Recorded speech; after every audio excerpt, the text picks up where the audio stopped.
We've had a lot of comments over the past few years from people saying they want to start bands, which is great. And a lot of people say, so the first step that I'm going to do, other than learning their instruments and that kind of stuff, is they're going to start writing some songs. So the idea is that they're going to write some songs, they're going to get some band members, they're going to play the songs, then they're going to have a band and it's going to be great. The only problem with that is no one wants to play your songs.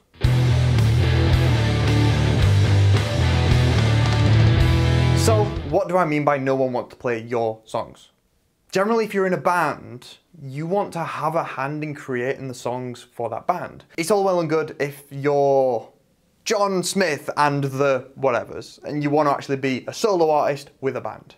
But for the most part, bands want to be a band, and they can't be a band if you've written everything already and are forcing them to play your songs. Really, I just want to make this video as a bit of a warning to you to be aware that people aren't going to just want to play the songs that you've written because you think they're great and you wrote them with the intention of them being played by the band. That doesn't make it a good enough justification to make an entirely new band play those songs. That doesn't mean that you can't make this into a positive experience. You can write songs and through that you will get better at songwriting. You might pick up some cool riffs, you might pick up some cool melodies, you might get some good vocal lines or lyrics written. But my recommendation is if you're going to start a band, don't take those songs with you. Maybe take those riffs, take those lyrics, take those little hooks or anything like that, but go to the new band and be like, look, I've got these things, they're really cool. Could we work them into some songs? Could we do this? And then write songs as a band, especially when you're first starting out, because you don't have a sound yet. You might say, oh, I want to be an indie band, but there's loads of different things that you can do to be a different style of indie band. And if you've already written songs, that's already been worked out. You've already decided what the entire band's going to sound like, and maybe the band doesn't agree with that.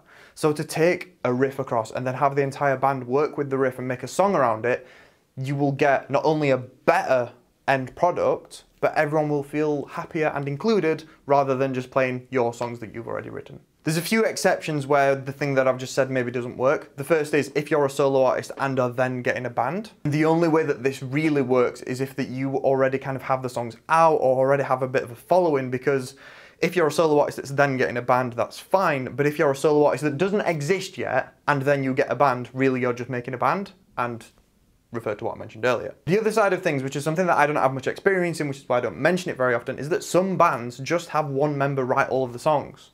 So if you want to be in a band like that and your band members are fine being in a band like that, having songs that you've already written when you had the intention of making the band might not be such a bad thing because you were going to do that anyway. My opinion, and you can disagree with me if you like, my opinion is that bands that have one songwriter probably don't write songs that are as good on the grand scheme of things as bands that write music as a whole, or write at least with two people, because the back and forth of, ooh, is this idea any good? Ooh, maybe if you do this, ooh, what about this? Oh no, that shit, let's drop that. That kind of conversation doesn't happen when you're writing songs on your own, and that kind of conversation makes songs better. Just remember, this is on like a case-by-case basis.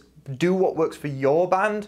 Things may change. You may start out doing one way of what I've just mentioned and then actually transition into another way if other band members want to chip in, or other band members want to take a step back and then you start doing the songwriting for them. There's a lot of flexibility with this. There is no right and wrong. There is no, this will give you better results. It's really what's best for you, what suits your workflow best. There's loads of different things that go into it. I just wanted to make you aware that people don't want to play your songs if you're starting a band. Like, a really important thing with starting a band is that kind of creative phase right at the beginning where you're trying to work out what kind of band you're going to be. If you've already gone, well, we're going to be this kind of band because I've already written 15 songs, people aren't going to enjoy it. They might not be that good song-wise when translated to the new members because people's playing styles may be different, people's opinions on what your songwriting style's like will differ, and the way that you've written the drums may not be how the drummer plays. There's loads of different things that will factor into this, so just play it by ear and have fun. That's the happy moral to the end of this story. Thank you very much for watching this video. If you want to see more videos from this series, click on that side of the screen. If you want to see our best of playlist, click on that side of the screen. Joe's like hovering his hand over the stop button, so I'm just gonna waffle for a little bit until he actually does it, because you're a